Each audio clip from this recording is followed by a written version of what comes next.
Masaganang buhay, maglalagay po tayo ngayon ng insect trap dito sa ating balcony smart garden. Pero bago tayo maglalagay, i-update ko muna kayo dito sa ating mga tanim na 550 heads ng Olmeti variety of lettuce. So ito na po yung laki nila, no?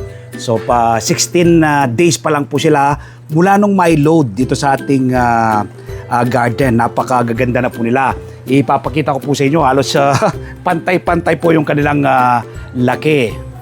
So yun po, grabe, nakakatuwa, na-amaze ako.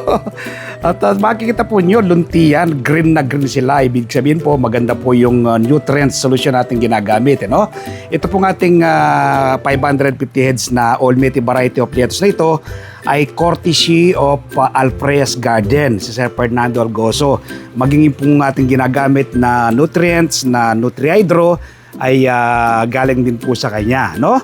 Yung pong ating foliar at insecticide galing naman po kay Sir Chris Tuazon na pinadala po niya through Nathan. So yan po, 16 days old mula po ng my load dito sa ating garden. Ito pong ating 500 heads na Olmeti variety of lettuce. So ngayon maglalagay na tayo ng insects trap, no? Itatrap po natin yung mga insekto na kapag nakalusot po silang pumasok dito sa ating garden. So ito po, no? Yan. Madikit po ito.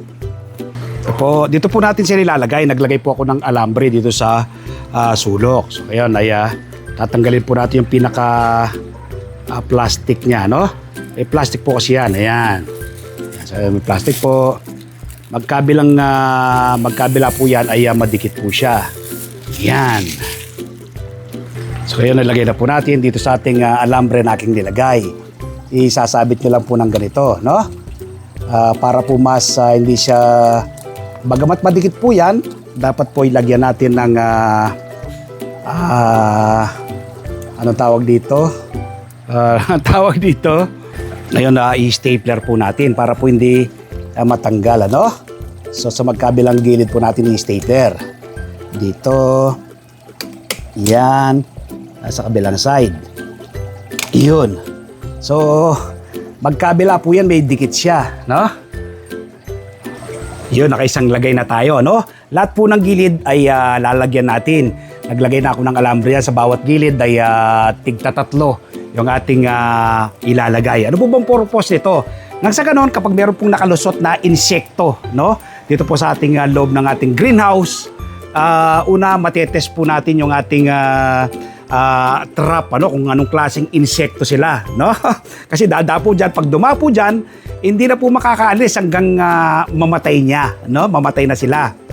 So, yun, makokontrol mo po kung ano pong klaseng insekto pumasok sa loob, at kapag dumapo sila doon, ay mamamatay na. So, ganun po kabusisi, no? Yung ating pag-hydroponics garden, ano? Ito po ay 16 days ko na ang aking journey dito sa hydroponics garden. Ito na po yung resulta. Ito pong resultang ito, protocol po ng Alfreyas Garden, ano? Inuulit-ulit ko, ang Alfreyas Garden po, ang siya pong King of Olmeti, si Sir Fernando Algozo. Siya po yung kanyang mga lettuce ay tumitimbang po ng 800 hanggang 1 kilo bawat isa. Sa dami ko pong na-interview ng mga growers na lettuce, siya po yung tinawag na King Olmeti. Siya po yung nakita ko na pinakamagandang tanim na lettuce dito sa ating bansa. Dahil ako po naiikot ko yung mga garden, dahil meron po tayong show sa TV, no? Siya po yung may pinakamagandang tanim na lettuce. Kaya ito po, Alfreyas Protocol. At ang ginagamit po niya ay Nutrihydro.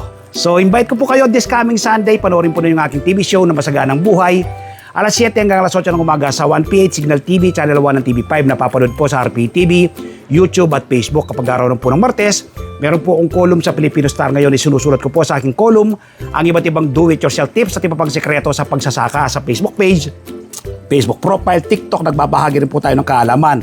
At syempre, yung hindi pa po nakasubscribe sa aking YouTube channel, ang Magsaka Reporter, mag-subscribe na po kayo. Like and share.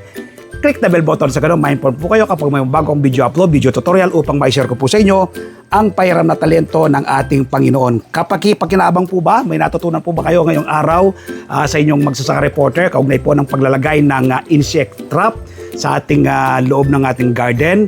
So kung may natutunan po kayo, i-share nyo po yung ating video ito, i-like nyo po, nang sa ganon, mas marami po tayong matulungan na ating mga kababayan. Happy farming po! God bless! Bye-bye!